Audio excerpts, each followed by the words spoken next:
Olá, sejam todas e todos bem-vindos. Esperar mais uns minutinhos ou podemos seguir já? Acho que podemos começando, né? Vou fazendo aqui as honras da casa, as boas-vindas ao nosso painel na Catalyzing Change Week de 2022. Eu sou a Paula Fabiani, CEO do IDES, que é o Instituto para o Desenvolvimento do Investimento Social. E eu sou também uma das fundadoras do capítulo brasileiro do Catalyst 2030. O Catalyst 2030 é um movimento global, com mais de 1.000 empreendedores sociais no mundo todo. No Brasil, nós somos mais de 90. Quem tiver interessado, junte-se a nós. E a ideia do movimento é estimular a colaboração para o atingimento dos objetivos do desenvolvimento sustentável, dos ODS, da Agenda 2030. Hoje eu tenho aqui, né, a nossa discussão hoje vai ser sobre uma temática muito importante no nosso país e no mundo todo, que é a inclusão produtiva, geração de emprego e renda. Eu tenho a honra de estar aqui comigo nesse bate-papo, a Adriana Barbosa, fundadora da Feira Preta e CEO da Preta Hub, e a Ana Fontes, presidente da Rede Mulher Empreendedora e do Instituto Rede Mulher Empreendedora, RME também, é isso? Exatamente. E, infelizmente, a gente ia ter também a presença da Gisela Solimos, que é coordenadora de inclusão produtiva do Sebrae, mas ela teve uma questão familiar e não vai poder estar com a gente hoje. Mas sejam as duas, né, muito bem-vindas aqui, e todos os que estão com a gente, e todas muito bem-vindos a esse painel. Bom, o Brasil, né, é um dos países mais desiguais do mundo. E acho que é importante ressaltar como a pandemia acentuou ainda mais esse cenário. Segundo o Banco Mundial estima, né, que os efeitos levem até 49 milhões de pessoas à pobreza, os efeitos da pandemia. E dados recentes também aqui do país, do IBGE, demonstram que o país possui mais de 13,5 milhões de desempregados. Tem uma outra pesquisa também alarmante, feita pela Rede Brasileira de Pesquisa em Soberania e Segurança Alimentar e Nutricional, que mostrou que o Brasil tem pelo menos 19 milhões de pessoas passando fome. Ou seja, a gente tem uma situação muito alarmante no país. E uma outra informação, né, do levantamento publicado pela Oxfam, que é uma estimativa de que entre abril de 2020 e abril de 2021, 377 brasileiros perderam emprego por hora. E mais de 600 mil empresas faliram. Antes, né, que o país comece a se recuperar e reestruturar a sua economia, a tendência é um agravamento dessa crise, né? E essa, acho que vale dizer como essa crise afeta muito as mulheres, em especial mulheres negras. E refletindo sobre essa realidade, é que a gente acredita que é importante falar sobre isso, falar sobre, né, e trazer o tema da inclusão produtiva. Num cenário como esse, pensar junto, pensar em maneiras também de como colaborar em rede, em parcerias, acho que é essencial para termos chance de evoluir nessa agenda. E para conversar aqui, né, já apresentei as nossas convidadas, e a ideia é a gente fazer realmente um bate-papo, e vamos pegar perguntas da nossa audiência, do nosso público, e vou começar, então, conversando aqui um pouquinho com a Ana, né? Ana, pensando em geração de renda, né, a Rede Mulher Empreendedora se posiciona como uma organização com esse foco, né, de geração de renda para mulheres. Qual que são os fatores que você acredita que foram fundamentais para levar, né, vocês a terem esse posicionamento, a realizarem esse trabalho? Como é que tudo isso começou? Bom, Paula, primeiro estou bem feliz de estar aqui para poder bater esse papo, que eu acho muito importante e fundamental. Obviamente, falar de mulheres é o que eu mais gosto de fazer. Quando eu fundei a Rede Mulher Empreendedora há 12 anos atrás, a rede começou como um movimento, não era nenhuma organização estruturada, inclusive junto com a Adriana já tinha a Feira Preta e a gente estava junto criando a Rede Mulher Empreendedora. Vocês estão me ouvindo bem? Sim, super bem. Tá, perfeito. E a rede foi criada exatamente para ajudar mulheres que, como eu e no Brasil inteiro, estavam empreendendo, mas não sabiam direito qual era o caminho e às vezes nem sabiam que tinham outras mulheres pelo Brasil afora fazendo coisas também bem bacanas. É muito interessante nesses 12 anos, Paula, a gente foi entendendo qual era o nosso caminho. A gente não, inicialmente, a gente não falava de geração de renda, a gente falava muito de empreendedorismo, tanto que o nome é Rede Mulher Empreendedora. E de uns 5 anos para cá, a gente passou a falar de geração de renda, porque a gente faz pesquisa, há mais de 7 anos a rede e o Instituto trabalham pesquisa, informação, e não só as pesquisas, mas a posição das mulheres, mostrando o quanto ser dona do próprio dinheiro, o quanto gerar renda, era fundamental, inclusive, para que essas mulheres saíssem de situações de violência. Então, isso foi o que fez a mudança de chave para a gente falar que o importante não é só o empreender, a gente fala de geração de renda em todos os aspectos, seja empreender, seja buscar emprego, até porque hoje, você mostrou alguns dados aí na tua fala inicial, hoje nós temos uma situação de empregabilidade para as mulheres semelhante ao que a gente tinha 30 anos atrás.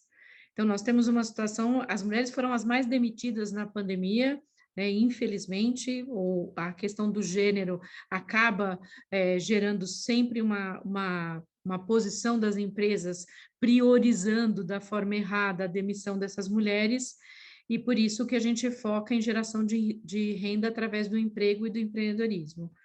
Nesses 12 anos de existência da rede, a gente já impactou com os nossos trabalhos, os nossos projetos, tudo. A gente fez um levantamento ano passado, bem extenso.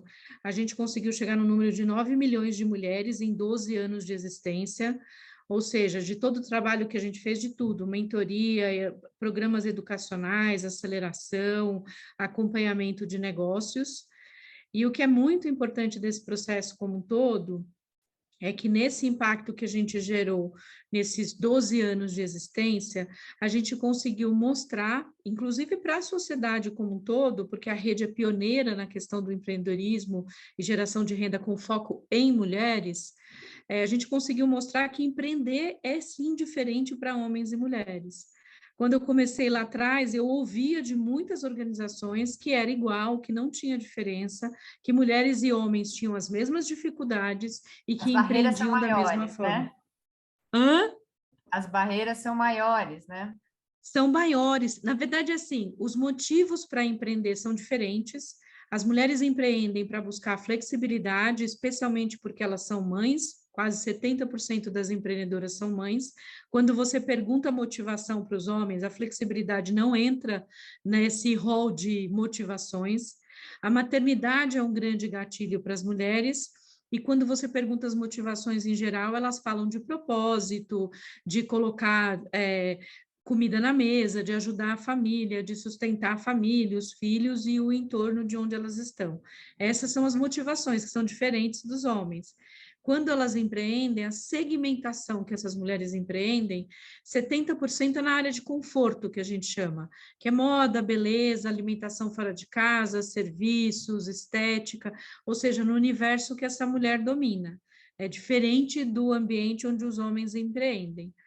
E uma outra questão é que quando elas têm o negócio, o modelo de gestão dessas mulheres, chamando de gestão aqui, parece uma coisa muito sofisticada, mas o modelo da gente tocar o nosso negócio é muito diferente dos homens. A gente tem uma visão mais humana, mais colaborativa, a gente traz mais as pessoas junto, tanto que a gente tem acompanhado pesquisas na última década mostrando que quando uma mulher dá certo no negócio, não dá certo só ela, dá certo a família, melhora a condição de educação dos filhos, melhora o entorno da comunidade, e por isso que a gente tem falado muito que a saída para a gente mudar o jogo, né, passa por apoiar as mulheres e passa por apoiar as mulheres com foco em geração de renda. Uma mulher que é dona do seu dinheiro, ela consegue sim, inclusive, tomar as próprias decisões e seguir o caminho dela, seja ele qual for. Então, assim, só para dar essa introdução, Paula. Muito, muito bacana, Ana. E até, né, nessa linha, né, tem um artigo seu que saiu no Valor Invest, que você fala que a saída para a crise passa por apoiar as mulheres, né? E fala um pouquinho mais sobre isso. Por que que você acredita tanto nessa? Eu acredito também, mas quero ouvir aqui a tua, Que tua bom que você visão sobre acredita também, espero que todos acreditem. O foco não é falar que as mulheres são contra os homens, ou que as mulheres têm que ser melhor, ou os homens têm que ser melhor. Na verdade, estudando todo esse processo, não só aqui no Brasil, mas fora do Brasil, a gente vê o quanto impacta a geração de renda no entorno de onde essa mulher está. Né? Não só na família principal, ou seja, marido, filhos, ou companheira e filhos, mas também o quanto impacta na família estendida e o quanto impacta na comunidade. Por conta disso, não é da minha cabeça, eu estruturei esse artigo para falar o quanto seria importante se a gente apoiasse as mulheres com políticas públicas, o que eu acho absolutamente fundamental. As pessoas perguntam muito para a gente, Paula e todo mundo, falando: vocês vão conseguir resolver o problema das mulheres. Não vou conseguir resolver o problema das mulheres, porque uma organização social sozinha jamais vai conseguir fazer uma transformação tão profunda como o que a gente precisa no Brasil. Mas a gente tem sim ações como as que nós fazemos e precisamos empurrar políticas públicas para criar políticas afirmativas para ajudar as mulheres a mudar o jogo. Por isso que nesse artigo eu falo, por exemplo, de você melhorar o acesso a recurso financeiro, que é um ponto absolutamente fundamental. As mulheres têm menos acesso a dinheiro do que os sim, homens. Esse é um crédito, né? ponto importante. Crédito, acesso a investimento anjo e todo tipo de recurso financeiro. Crédito sendo um deles. O segundo ponto é ajudar essas mulheres a ter acesso ao mercado. Ou seja, como é que essas mulheres fazem para vender os produtos e os serviços delas hoje? E não é só marketplace, né? Como é que ela vende? Como é que ela tem apoio? Nos Estados Unidos, por exemplo, tem políticas públicas para que grandes empresas e empresas estatais criem cotas de compras de pequenos negócios liderados por mulheres e por outras minorias. Aqui no Brasil a gente não tem. E essa é uma política que não é tão difícil de implantar, assim como linhas de créditos diferenciadas. E também conexão com ambientes de inovação, que eu falo. A rede faz programas de aceleração para mulheres há 5 anos. Só que o volume de mulheres que a gente consegue atender não é suficiente para o tanto de demanda. Cada turma de programa de aceleração da rede, que a gente faz a cada 6 meses, tem 400 inscrições e a gente tem 10 vagas. A gente passa 6 meses de mão dada com essas 10 mulheres, ensinando a fazer modelos de negócio, como é que ela escala, como é que ela organiza, como é que ela divulga, fazendo um processo bem profundo mesmo.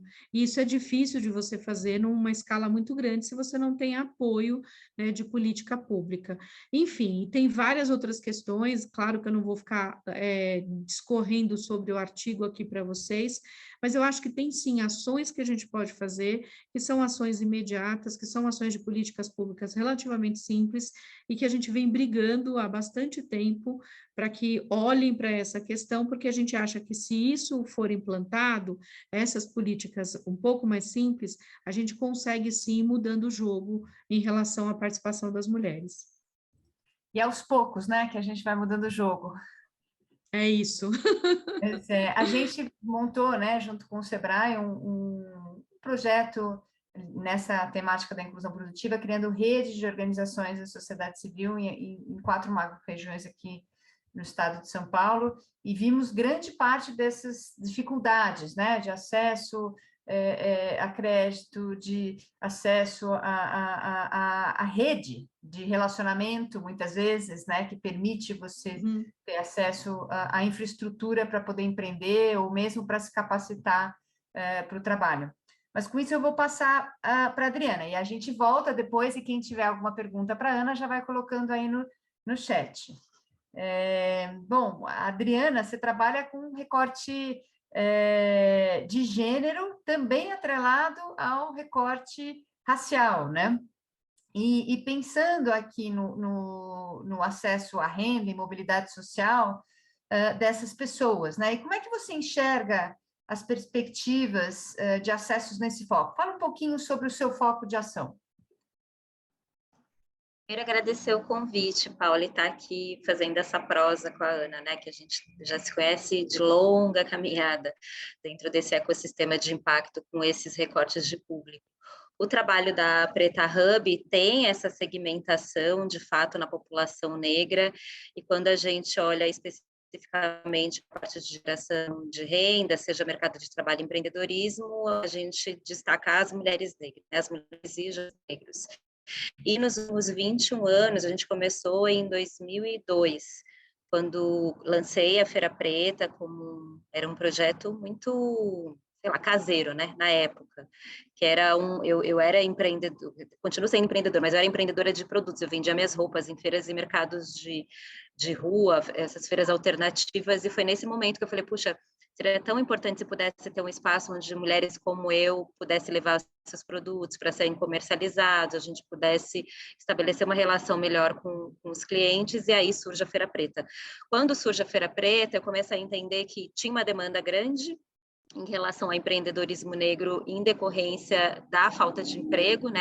Muitos empreendedores na lógica da sobrevivência, nessa lógica do se virologia, eu preciso me virar para eu comer, né? Empreendedorismo por necessidade. E com o tempo eu fui entendendo que para a feira existir, para outros projetos vocacionados dentro dessa questão de fomentar a economia para a população negra, precisaria desenvolver empreendedores, formar público consumidor, estabelecer parcerias com universidades, produzir pesquisas, pensar numa atuação mais sistêmica para que a gente pudesse pautar o tema da questão de raça no Brasil, no que tange o tema de desenvolvimento econômico pela ótica do empreendedorismo. E o empreendedorismo para a população negra é um tema muito caro, né? Porque quando a gente olha a história, a construção histórica do Brasil, né? O Brasil, a gente tem, né, os mais de 300 anos de escravidão e esse ano 135 anos, essa semana, né? Completa 135 anos pós-período da abolição, no dia 13 de maio.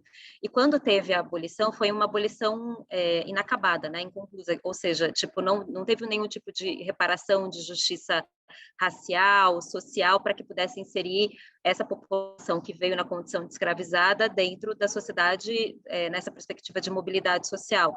Então, não se teve uma política para a inserção dos negros no mercado de trabalho, não se teve uma política para a inserção dessa população negra no tema da educação, moradia, acesso à renda e tantos outros temas estruturantes para a população negra.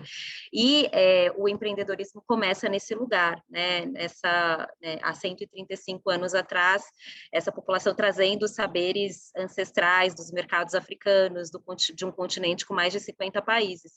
Então, o empreendedorismo da população negra, ele é um tema muito que está ali, está colado. Só que se você coloca no Google qual a representação da figura do empreendedor brasileiro, não vai aparecer essa população preta, sobretudo as mulheres negras. E quando você pega tantas pesquisas que a Rede faz, a Feira Preta faz, o Sebrae faz, quando você faz um recorte, vai aparecer as mulheres, sobretudo as mulheres negras. Então, esse é um tema que a gente vem trabalhando na Preta Hub nos últimos anos, justamente para desenvolver um ambiente onde a gente possa florescer com esse tema e sair, quebrar o telhado de vidro do micro, né? Porque é isso, os dados aparecem, a população negra é maioria como microempreendedora, como nanoempreendedora, né? Nunca como empresária, como pequena e média empresa. Esse é um dos calcanhares de Aquiles, e porque essa desestrutura que foi construída em relação ao acesso à renda da população e essa população que empreende pela necessidade. E nos últimos anos o nosso trabalho está nesse ponto de vista de apoiar essa jornada empreendedora numa perspectiva que a gente possa transcender da necessidade para a oportunidade. Então, tem programas de educação empreendedora, tem programas de crédito. Esse ano a gente está quase fazendo um aporte de quase 2 milhões de reais para mulheres negras e indígenas em diversas regiões do país. Tem um recorte específico também que a gente tem feito para mulheres jovens. Tem um processo de pesquisas que a gente também tem feito para, né? Eu lembro no início da Feira Preta, quando eu ia para as empresas para captar recurso, as empresas falavam, mas esse público não consome, população negra, imagina, esse público não empreende, esse público não consome, logo esse público não existe. E não adiantava que eu trouxesse qualquer tipo de argumentação no sentido do letramento racial, isso não, era números. Falei, bom, então já que é números, bora produzir, né?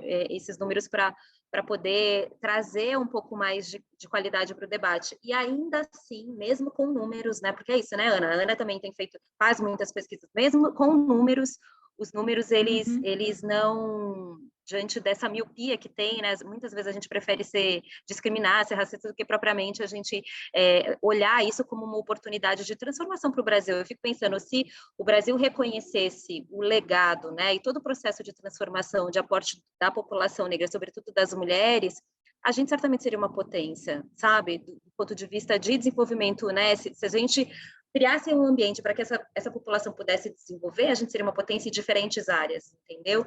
Mas a gente prefere segurar, né? Trazer uma perspectiva muito de escassez para esses recortes de público. E é nesse sentido que tanto a Feira, como a Rede Mulher Empreendedora, como muitas organizações sociais têm feito esse processo de desenvolvimento desse ecossistema, dessas causas, né? A gente fala de causas ativistas, mas a gente também está falando de causas econômicas, né? E, Adriana, quer dizer, você já falou aí de alguns desafios, mas queria que você focasse um pouquinho mais nesses desafios mais latentes, né, para enfrentar essa questão, e conta um caso de sucesso, né, de uma empreendedora que conseguiu superar e se posicionar aí, mesmo com tantos desafios pela frente. Eu acho que, do ponto de vista de desafios, são vários, né? São muitos desafios, da mesma forma que o racismo ele é sistêmico, estruturante, os desafios também são sistêmicos e estruturantes, pensando em diferentes áreas, né? A gente precisa falar do ponto de vista da educação, né? Esse ano é um ano emblemático para o sistema de cotas, e se a gente não tivesse o sistema de cotas feito há mais de 20 anos, certamente a gente não teria hoje esse debate em relação à inserção de negros no mercado de trabalho formal. Então, ações afirmativas dentro dos recortes de políticas públicas, eles são fundamentais. A outra coisa é uma governança compartilhada, né, de diferentes setores. Então, o poder público, iniciativa privada, organizações da sociedade civil, mas de maneira orquestrada, porque muitas vezes há muita sobreposição. Às vezes a gente tem que negociar com o governo fazendo as mesmas coisas que a gente, tipo, cara, não, o papel do governo é um, né? O papel da sociedade civil é outro, o papel das empresas é outro. É quase que a gente tivesse que fazer um processo de constelação sistêmica para colocar todo mundo nos seus lugares e a gente poder avançar sistemicamente, entendeu? Então, acho que um grande desafio que eu vejo é esse, assim, tem muitas sobreposições e a gente não está olhando as dificuldades, a complexidade que a gente tem de forma estratégica e colocando cada um no seu lugar e fazendo o que precisa ser feito sem se sobrepor. Esse, para mim, é um dos grandes desafios, eu acho, que a gente vê. Ao mesmo tempo, tem muitos avanços também, que são muitas coalizões, né? Hoje tem muitas coalizões em diferentes setores, endereçando os temas importantes desse processo de impacto, de estruturação desses temas. E uma história de sucesso, eu tenho muitas histórias, mas eu quero destacar a da Paula Chongani, que hoje é uma super referência, assim, ela começou muito jovem, na Feira Preta, vendendo brincos com tecidos africanos, que ela trazia, ela ia para Moçambique, trazia os tecidos, encapava os brincos, vendia os acessórios, hoje ela tem um ateliê super reconhecido, virou uma influenciadora digital, tem produtos de cabelo desenvolvido com grandes marcas, enfim, é uma super referência. E ela foi uma das pioneiras, junto com a Feira Preta, a pensar numa segmentação de consumo. Eu quero criar um produto que atenda às especificidades de consumo da população negra. A partir dela, hoje tem muitas referências de empreendedores que conseguiram olhar um recorte de público e direcionar os seus esforços para atender essa demanda. Quando a gente fez a pesquisa em 2019 com o Plano CDE, a gente conseguiu mapear 3 perfis, que é o por necessidade, que é a grande maioria, nano e microempreendedoras que começam porque não tem outra opção. A segunda é o por vocação, sobretudo jovens negros que saem dos sistemas de cotas e não querem estar dentro dos processos de trainee de grandes empresas, esses programas de diversidade, mas eles querem ser os seus das suas próprias empresas. E o terceiro, que é por engajamento racial, que é aquele empreendedor negro que está olhando os mais de 50% de consumidores, que a gente está falando de o Brasil, é a segunda maior população negra do mundo, a gente está falando de 56%. Ou seja, é muito público, é um público que consome. Então, se a gente... E é uma população que só é maioria por processo de declaração. Não foi porque nasceram muitos negros, foi porque o IBGE bate na minha porta e eu falo que eu sou preta. E eu só falo porque eu sou preta porque eu venho por um sistema de construção da minha identidade. E à medida que eu construo a minha identidade, eu vou querer entender de produtos, eu vou querer saber o que o mercado está produzindo para mim. E aí você tem uma gama de empreendedores empreendendo, criando empresas para atender essa demanda de público. E o Brasil hoje, dentro dessa perspectiva, é referência para os países da América Latina. O que a Colômbia está passando agora por esse processo, o Brasil passou há 20, 30 anos atrás. Hoje o Brasil tem muita estratégia para mostrar para os países do nosso lado, que são nossos vizinhos, essa questão da diversidade como uma estratégia de emancipação, entendeu? Isso é muito bom, né? Pensar que o Brasil tem modelos para exportar também, mas ainda tem bastante para avançar. Tem uma pergunta aqui no nosso chat que eu queria trazer para as duas, né? Muito tem se falado sobre desemprego em idades mais novas. A Adriana mencionou isso um pouco na fala dela, né? O pessoal que está ingressando agora no mercado de trabalho, principalmente até por causa da pandemia, né? Nesse momento que a gente está vivendo. Como é que vocês enxergam uma solução para os jovens ingressarem no mercado de trabalho? Alguma empresa já tem desenvolvido alguma iniciativa nesse sentido? É a pergunta do Alexandre. Bom, posso começar a responder e talvez se a Adriana quiser falar na sequência. Quando você olha as pesquisas de 10, 15 anos atrás e você pergunta para os estudantes de qualquer classe social, você pergunta o que eles querem para o futuro, era trabalhar numa grande empresa e ter o sobrenome de uma grande empresa. Se você pegar as pesquisas atuais, esse número tem quase se invertido, né? Se era, sei lá, 70% grande empresa, 30% empreender, esse número tem mudado bastante. Mas tem algumas pegadinhas na minha percepção. As pessoas estão olhando mais para o empreendedorismo, especialmente os jovens, como essa perspectiva de eu posso construir alguma coisa com a minha cara, com o meu propósito e com aquilo que eu acredito fazer, o que é muito bacana e que a gente acha que esse é o caminho. O que a gente não pode é romantizar o empreendedorismo, né, como sendo um caminho que é fácil, um caminho que eu vou ficar rico, vou conseguir dinheiro rápido, as coisas vão funcionar, porque a gente sabe muito bem que não é assim, que empreender é uma jornada. Eu tenho batido muito nessa tecla de não é desmotivar as pessoas a empreenderem, mas é muito pelo contrário, é motivar e preparar essas pessoas para empreenderem. Nós temos um país, nós ocupamos a posição de número 109 naquele ranking do Doing Business, que é o ranking de ambiente para apoiar aos empreendedores e aos ambientes de negócio. Ou seja, na medição em 180 países, nós ocupamos a posição de número 109. Agora, aí não tem nem recorte, né? Nem de gênero, nem de raça, é só o contexto geral. Imagina se você faz um recorte por gênero, raça e outras questões também relacionadas à diversidade. Tudo isso para dizer que eu, sim, acredito que o empreendedorismo é um caminho muito importante, mas se a gente não tiver de verdade política pública séria e consistente para apoiar os empreendedores em geral, e especialmente os empreendedores que não têm tantas oportunidades, considerando os marcadores sociais, a gente não vai mudar esse jogo. E queria emendar a resposta dessa pergunta numa coisa que a Adriana colocou um pouquinho atrás.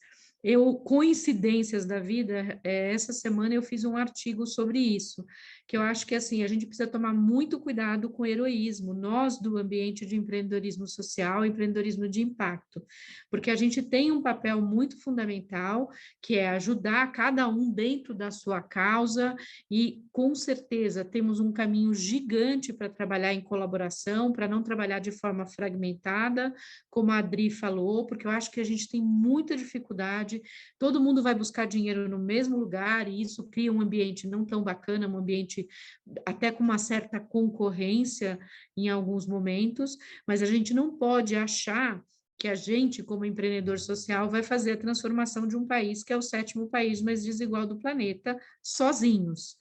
A gente tem que acreditar, sim, que a gente precisa fazer o que a Adriana está colocando e que a gente vem batendo bastante tempo, que é juntar e trabalhar colaborativamente, mas a gente precisa entender que a gente tem um papel político. Eu ouço muitos empreendedores falando assim, eu não quero saber de política, porque senão eu afasto os meus financiadores. Eu falo, mas peraí, como é que você muda o jogo se você não muda a política pública?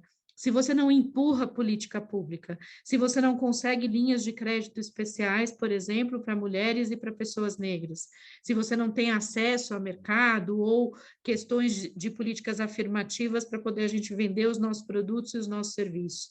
Então, eu acho que sim, de um lado, a gente tem muito a evoluir, muito que trabalhar para a gente conseguir, como empreendedores sociais, líderes de organizações sociais ou de movimentos, trabalhar mais junto, de forma mais assertiva, mais colaborativa e parar com essas sobreposições, que é o que a Adriana está falando, e de outro lado, não menos importante, mas simultaneamente, a gente cobrar política pública também. Eu tenho certeza que se a gente tivesse condições mais favoráveis, a gente teria muitos negócios sociais muito bacanas e muitos negócios em geral muito bacanas, porque é duro empreender no Brasil. Eu empreendo há 14 anos, cheio de altos e baixos, já tive negócios que não deram certo, tive um monte de questões aí no meio do caminho, como todos os empreendedores que estão nessa jornada. Mas se a gente não coloca isso de uma forma mais pé no chão e continua glamorizando o empreendedorismo como sendo algo fácil, a gente vai sim atrair esses jovens, mas vai atrair de uma forma não sustentável. A gente vai atrair os jovens para empreender, mas não preparados para o desenvolvimento. Não sei se eu estou me fazendo clara, porque eu juntei as duas questões aí, mas eu achei que era muito importante a gente pontuar isso. Ainda mais num ano de eleição, né, Ana? A gente tem aqui uma oportunidade de influenciar, né, os candidatos.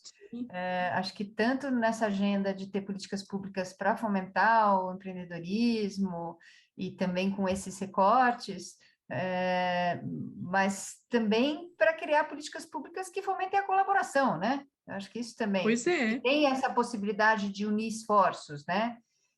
Acho que tem um espaço aí também de discussão bem interessante. Mas vamos ouvir agora a Adriana, um pouquinho aí sobre a questão dos jovens e quem sabe ela entra também nessa questão, né, das políticas públicas e desse ambiente eleitoral que a gente está vivendo agora. Tem um processo que eu vejo, assim, tem muitas transformações acontecendo, do ponto de vista cultural, social e econômico, mas que a gente discute muito para bolhas. E a juventude, ela não participa das discussões, né? Então, eu acho que isso é uma grande questão, assim. Quando eu vejo, a gente lida muito com o público jovem. O que a gente está falando aqui e o que eles falam tem um distanciamento muito, muito grande aqui, sabe? Então, tem uma questão que eu acho assim, acho que a gente precisa trazer mais a juventude para participar das nossas conversas e ajudar no processo dessa construção. Que pode ser para o mercado de trabalho, que pode ser para empreendedorismo, que pode ser, né, para a vida pública, entendeu? Quando a gente olha do ponto de vista do investimento social privado, tem muitas coisas ligadas à juventude, mas não construída com a juventude. É para a juventude, mas não com a juventude. E aí eu acho que esse é um grande problema, porque olhando a juventude, né, dentro da Feira Preta a gente tem uma parte significativa de jovens. E o que eles trazem de questões é muito diferente da minha geração e da geração da Ana, assim, do ponto de vista do valor do trabalho. Eu estar dentro de uma empresa, qual é o valor para mim? Não necessariamente é remuneração financeira. Tá ligado se aquilo que a empresa traz enquanto propósito está muito alinhado. E pode ser que eu canse muito rápido, porque é uma geração que também cansa e quer vivenciar outras experiências, e não tem aquela coisa de ficar 10 anos dentro de uma empresa.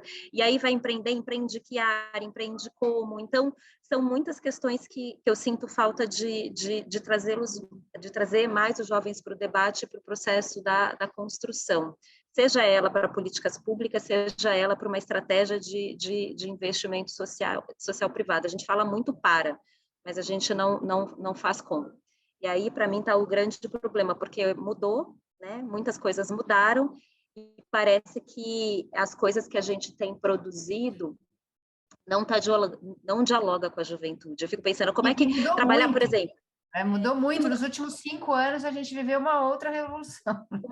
E depois da pandemia, outra, absurdamente. Depois da pandemia veio o processo de transformação digital, veio a questão da digitalização, de você, né? Quantos jovens estão conectados? Não é só você ter dados no seu celular para você produzir, para você empreender, tem muitas questões.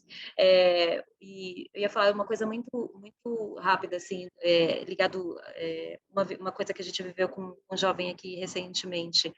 ele foi trazendo coisas assim, dentro da discussão do mercado de trabalho, que a gente discute entre a gente, mas a gente não olha para os jovens. Por exemplo, a questão da saúde mental, para a juventude, para empreender, porque para empreender você tem que ter musculatura emocional, você não pode no primeiro baque, sabe?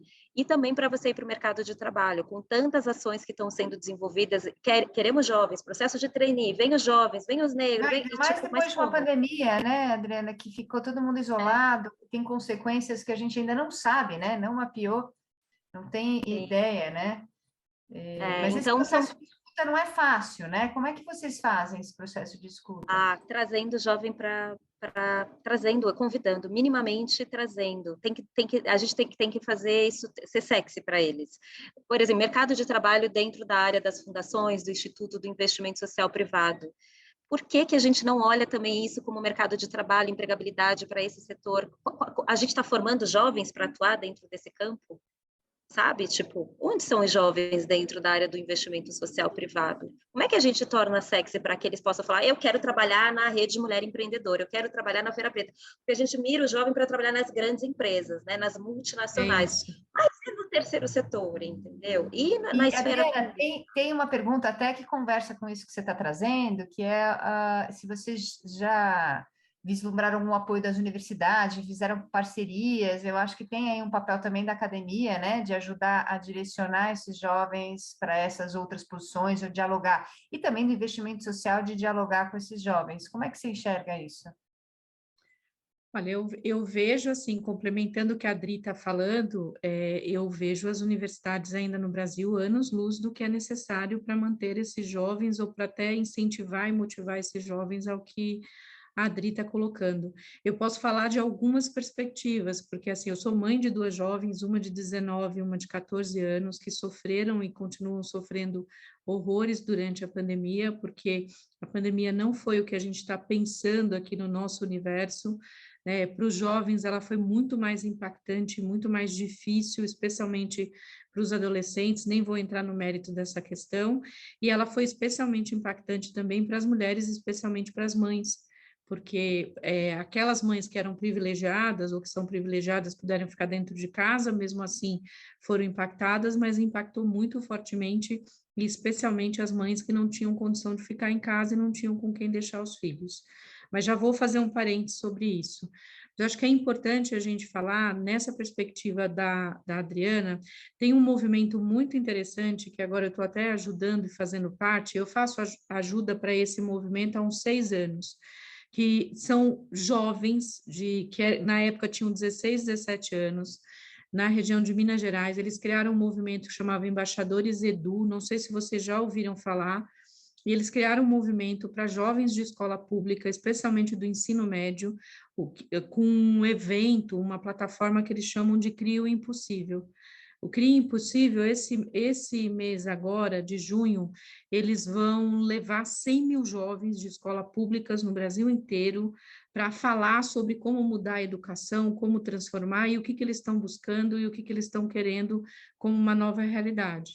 Por que eu estou usando esse exemplo? Porque eu acho que chegar nesse modelo com uma linguagem específica dos jovens, entendendo quais são as demandas, entendendo o que eles estão buscando, o grupo é formado e criado pelos próprios jovens. E aí eu acho que essa perspectiva é uma das mais bacanas.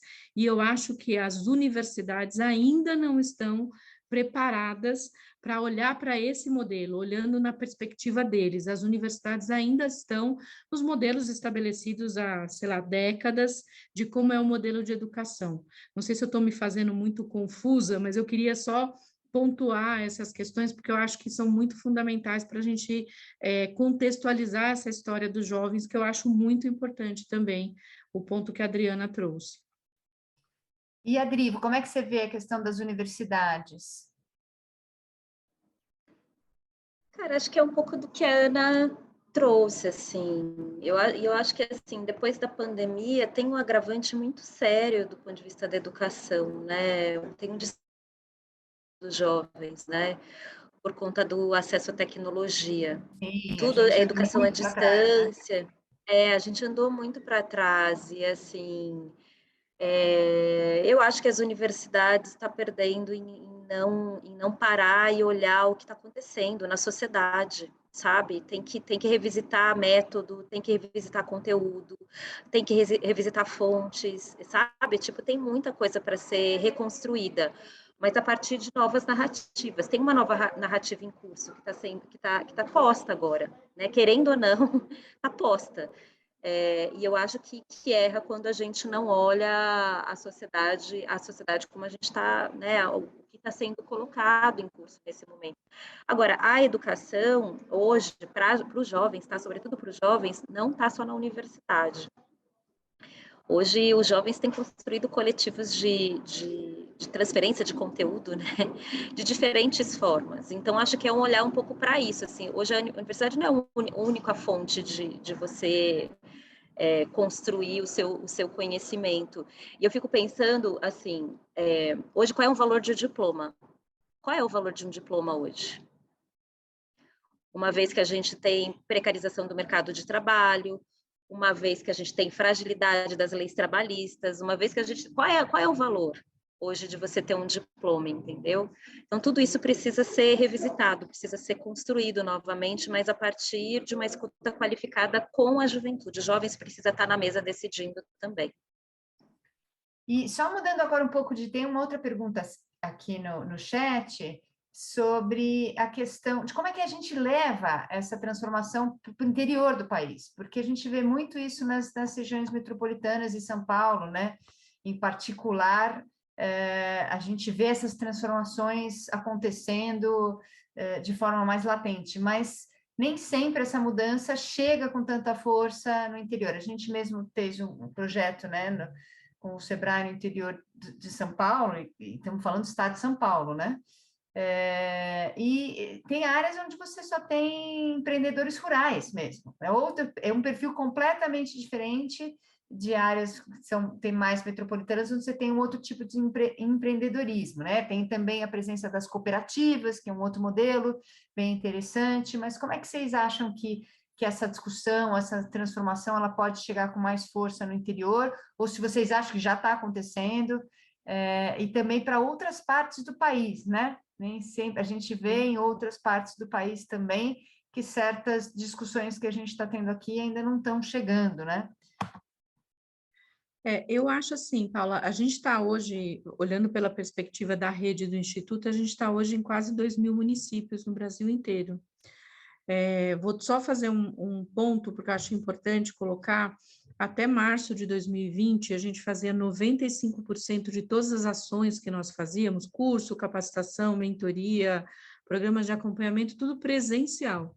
E aí, em março de 2020, como todo mundo, como vocês também, nós tivemos que nos reinventar e dar vários duplos twist carpado para tentar sobreviver e tentar entender como é que a gente ia trabalhar durante a pandemia, sendo que a gente tinha toda a nossa estrutura era planejada para trabalhar presencial.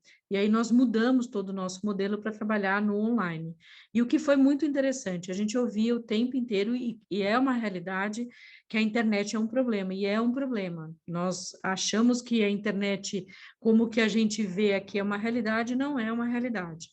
Nós ficamos muito assustados porque nós achamos que não íamos conseguir chegar nas mulheres em todas as regiões. Nós temos programas hoje onde 80% do programa roda na região norte e nordeste, e não aqui, inclusive, na região sul e sudeste.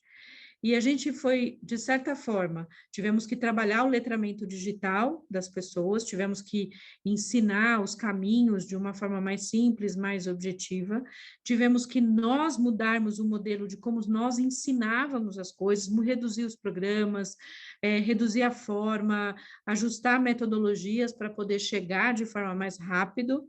E um trabalho que a gente conseguiu fazer, que a gente já fazia há uns 5 anos, que era treinar pessoas da localidade para que elas multiplicassem os nossos programas, o que a gente chama de multiplicadores. Por que eu estou falando isso? Porque com isso a gente conseguiu levar para as regiões, para o Brasil inteiro, as ações que nós planejávamos, organizávamos e estruturávamos aqui em São Paulo. A gente teve editais que nós fizemos para chamar organizações sociais para trabalhar conosco, em parceria, que tiveram 500 organizações inscritas no edital e nós tínhamos 10 vagas para poder ajudar essas organizações durante 2 anos. Então, por que eu estou dizendo tudo isso? Porque, em alguma medida, no nosso caso, a gente está conseguindo chegar. Só que não é tudo bonito, não, como eu estou falando aqui. As coisas não são simples, nem são bonitas dessa forma. Vou dar um exemplo também bem rápido. A gente fez um programa na região norte, em parceria com o Ministério Público do Trabalho e com a UNOPS, que é a divisão da ONU para a infraestrutura. Nós tínhamos a missão de ajudar 45 mulheres que sofreram escalpelamento dos barcos. Não sei se vocês já ouviram falar sobre essa situação na região amazônica. Né? Os cabelos das mulheres se prendem nos motores, nas voadeiras, elas têm o couro cabeludo arrancado, é uma situação horrorosa, tem uma série de questões de saúde, de recuperação de autoestima, tudo mais, mas tem uma questão importante de geração de renda. E nós fomos atuar para ajudar essas mulheres a se reinserirem no mercado para gerar renda, que é o nosso trabalho. E a gente se debateu com modelos, porque a internet não funcionava, a gente não podia ir localmente, era no meio da pandemia, e nós criamos um modelo aqui internamente para fazer as aulas por áudio. A gente mandava pequenas pílulas de áudio via WhatsApp, contratamos uma ferramenta para poder chegar nessas mulheres. Por que eu estou falando isso? Porque, assim, não acho que o Brasil é igual, não acho que a situação, nem das capitais, nem de todas as regiões, tem todo o acesso que a gente tem, vamos dizer assim, em São Paulo, mas eu acho que tem formas da gente ajudar, não só a ensinar, porque a gente tem uma imagem errada de que a gente vai ensinar as pessoas, né? As pessoas também nos ensinam e muito. A gente tem muito a aprender, né? Sim, muito a aprender. E eu posso falar também da perspectiva, eu nasci no sertão de Alagoas, eu sei o que é esse Brasil, porque eu sou deste Brasil, de uma família de 10 filhos, numa situação absurda, né, de extrema pobreza, que é o que eu vivi e o que eu passei na minha vida. Então, eu entendo claramente que a gente não tem situação de igualdade, a gente não tem acesso para todo mundo, mas a gente melhorou em alguma medida, sendo bem otimista, como a Adriana colocou, a gente melhorou em alguma medida, chegando em algumas regiões. Não sei se me fiz clara. Adriana, e eu já vou emendar com uma pergunta, aí você já endereça as duas coisas, né? Tanto essa questão de levar para outras regiões, para o interior, e também é uma pergunta sobre o boom de SG. E eu estou junto com a Adriana, né, no Pacto pela Promoção da Equidade Racial, que acho que está nessa agenda do SG, né? Mas a pergunta é mais voltada para perspectivas de iniciativas direcionadas à geração de renda e também para pessoas em situação de vulnerabilidade social, né, via empregabilidade e empreendedorismo. Como é que você está vendo isso, Adriana? Então, são duas perguntas. A questão do interior, eu só queria, enfim, só complementar o que a Ana traz, ela já trouxe bastante informação, contar um pouco de uma experiência que a gente está tendo. A gente tem um espaço físico, a gente tem dois espaços físicos que chama Casa Preta Hub, um em São Paulo, na região central, e um outro na região do Recôncavo da Bahia, numa cidade chamada Cachoeira, que tem, sei lá, 30 mil habitantes. A cidade de Cachoeira ela foi importantíssima para a história negra, né, da população negra no Brasil, uma das cidades mais negras, né, da Bahia, mas ela tem a própria construção do que a gente chama de feminismo se dá lá na região de Cachoeira com a Irmandade da Boa Morte. Então, é uma região que tem muita importância. E eu lembro que quando a gente tem um processo de desenvolvimento territorial, né, a partir da geração de renda, turismo, empreendedorismo, uma série de coisas que a gente vem desenvolvendo lá na região. E a gente foi para o Quilombo, que o Quilombo tem muitos quilombos naquela região. E a gente chegou achando que estava fazendo várias coisas interessantes. Ah, não, porque a gente trabalha com empreendedorismo. Aí chegou lá, a gente levou um banho, assim, falou, que tecnologia, o que vocês estão fazendo, empreendedorismo, vocês não sabem o que a gente está fazendo aqui. Eles desenvolveram moeda própria, eles se auto-organizaram, então eles conseguiram, a academia, né, a universidade sempre vai para os quilombos querendo trazer alguma informação, e eles, as lideranças, falaram, não, aqui você não leva a sua informação, você também traz.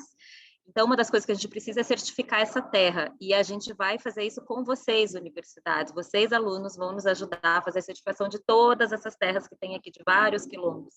E, a partir daí, eles fizeram esse processo de sistêmico, né, de entender que cada quilombo produzia um tipo de produto, um ou 2 tipos de produto, que eles fariam um combinado de que eles não teriam sobreposição.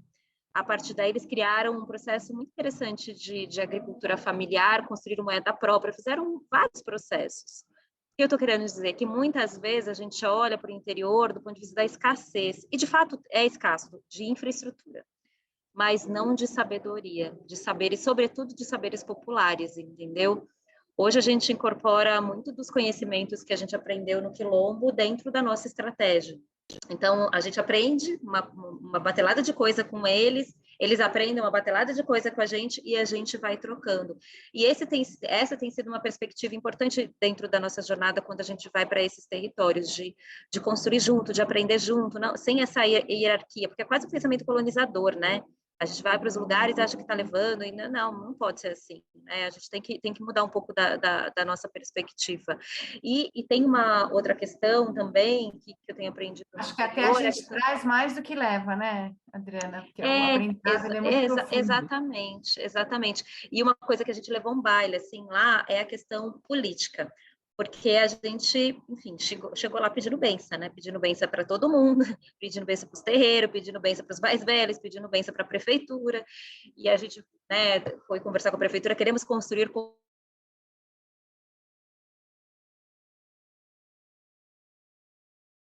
Acho que o ela interior, travou, né? entender olhar para o interior é também entender essas dinâmicas políticas, né? A gente acha que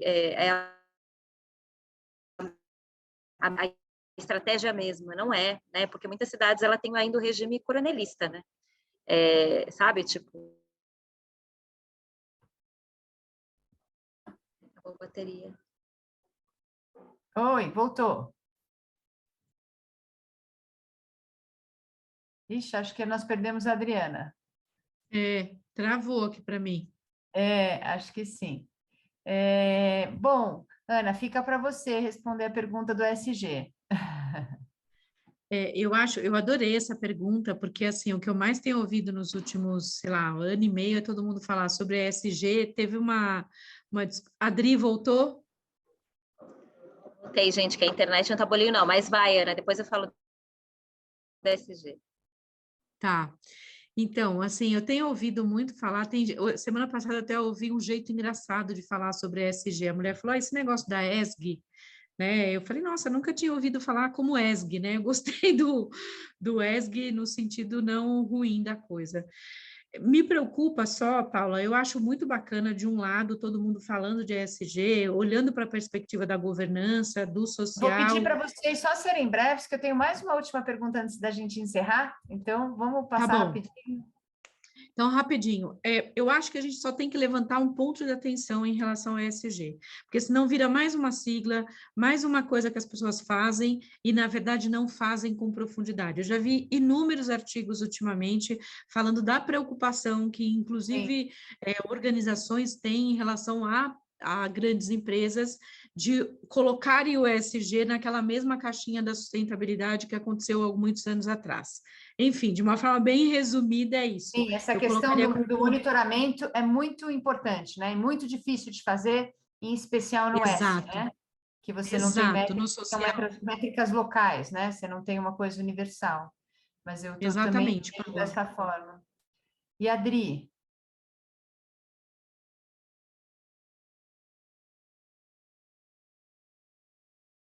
Será que ela travou de novo? Adriana, você está ouvindo? Você está muda. Voltei, hoje a internet aqui tá uma bênção, tá uma internet abençoada. É isso, quando eu falo dos desafios da transformação, a gente está localizado no centrão de São Paulo. E aqui tem uma dificuldade enorme de ter internet. A 9 de julho tem uma dificuldade de ter internet, de passar fibra, de um monte de coisa. Então, pensar no acesso à tecnologia é pensar em infraestrutura também, né? Agora, em relação ao ESG, eu concordo muito com a Ana, né, de ser uma nova sigla, e a gente traz a questão, tem uma coisa importante, assim, do ESG. Primeiro que o Brasil começa a olhar ESG muito pela questão da sustentabilidade ambiental, né? A gente começou muito falando de ESG sobre a questão do meio ambiente. Depois a gente começou a falar muito a questão do S, depois do George Floyd, quando várias empresas multinacionais começaram a revisitar o ESG, colocando a questão racial. E depois veio o pacto, né, Paula, que a Paula comentou. Então, hoje eu vejo assim, que tem uma construção em curso que tem a ver com o que a Ana traz de responsabilidade social, sustentabilidade, um processo de evolução agora para a ESG. Mas só vai fazer sentido mesmo quando a gente tiver o tal dos KPIs, todas essas métricas de fato incorporadas, e quando a gente tiver uma estratégia de fato que dialogue com a sociedade, entendeu? Sobretudo no ponto de vista do investimento social privado.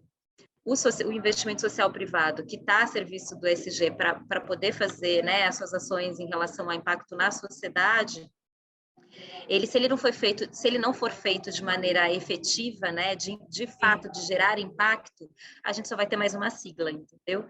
Então, eu acho que a gente precisa muito prestar atenção no que está acontecendo, todos esses eventos, tem muito evento hoje de ESG, muita coisa, mas eu sinto falta da gente começar a cobrar os relatórios das empresas em relação a isso. Entendeu? Sim, tem um monitoramento efetivo, né? Não ser também só um relatório onde você não tem realmente nenhuma checagem. Acho que isso está bem na pauta. Um acompanhamento da sociedade, entendeu? Em relação ao que de fato as empresas têm feito em relação a esse tema. E já que você está com a palavra, a última pergunta é em relação ao próprio Catalyst, né? Como é que você acha como é que as organizações elas podem contribuir para o atingimento dos objetivos de desenvolvimento sustentável e o papel da colaboração? Uma pergunta meio óbvia, mas é o foco do Catalyst. Eu queria que vocês terminassem com uma mensagem nessa direção, nesse sentido. Como é que a gente chega lá mais rápido? Junto. Pode começar, Adriana, e depois a Ana. Eu acho que a gente chega lá mais rápido junto. Tudo agora, depois da pandemia, não dá mais para ser eu tenho a minha estratégia aqui, eu toco aqui. Não tem como. E junto, estratégico e sistêmico. Acho que são as coisas mais importantes. E outra coisa é a gente repactuar, né? Todos os objetivos, entendeu? Entender aonde a gente andou, o pacto que a gente estabeleceu até 2030, a gente agora, em 2022, falta 8 anos para a gente poder chegar lá, o que aconteceu, né? Aonde a gente está, em que momento a gente está? E a partir daí recalcular a rota junto para poder, né, chegar nos objetivos de maneira mais efetiva. Ana, acho que é isso, e aí passo para a Ana. Eu super complemento. Esse ano a gente virou também uma empresa signatária do Pacto Global, a gente está bem feliz com isso, aprendendo bastante, mas eu estou muito concordando com a Adriana em quase tudo, é por isso que a gente está em sintonia há quase 12 anos, porque realmente a gente tem que fazer isso juntos, a gente tem que pensar de uma forma mais colaborativa de verdade. Eu acho que a palavra colaboração, ela ficou bem esgaçada, bem desgastada, porque a gente fala muito de colaboração, mas na hora do vamos ver, na hora do vamos fazer, a gente acaba se perdendo no meio do caminho. E eu acho que muito importante a gente pensar em causas, questões acima de marcas. Eu venho falando sobre isso há algum tempo. Quando a gente tira as marcas e pensa na causa em si, nós vamos resolver ou nós vamos ajudar a resolver a causa do empreendedorismo de nanoempreendedores. Não importa se é a Feira Preta, se é a Rede, se é o IDES ou o Catalyst, quem quer que seja, mas nós estamos olhando para uma causa acima das marcas e acima das organizações. Quando a gente de verdade praticar isso, eu acho que a gente muda o jogo de verdade. Queria agradecer imensamente o papo aqui, né? Mulheres maravilhosas, Adriana, Ana. Tem aqui um último comentário do Valdir, e a gente teve uma pergunta da Marina também, acabei não falando o nome, que acha que uma roda de conversa com faculdades e universidades pode ser bem saudável, que existem projetos que também de relevância que precisam também de visibilidade. Mas eu queria agradecer imensamente não só vocês duas, mas também todos e todas que estiveram com a gente nessa tarde. Eu queria convidar também para seguirem a programação do Catalyst Change Week. Tem dezenas de debates promovidos pelos membros da rede, coisa muito interessante. O conteúdo dessa sessão vai ser disponibilizado no canal do YouTube do IDES e também no YouTube do Catalyst. E quem quiser conhecer mais sobre o Catalyst 2030, sobre o capítulo brasileiro e fazer parte desse movimento, pode escrever para a Carol, que é a nossa coordenadora, e o e-mail dela é carolina com K, né? carolina@catalyst2030.net. E junte-se a nós, que a gente quer realmente endereçar essas sugestões, tanto da Adriana da Ana, né? De que a gente possa trabalhar pelas causas e mudar não só a realidade do nosso país, mas do mundo, né? Tem que ter ambições, e eu adorei que vocês duas são otimistas, porque eu também sou. Muito bom. E é isso, gente. Obrigada, boa noite. E um abraço a Obrigada. todos e todas. Boa noite, tchau, tchau. Boa noite, tchau.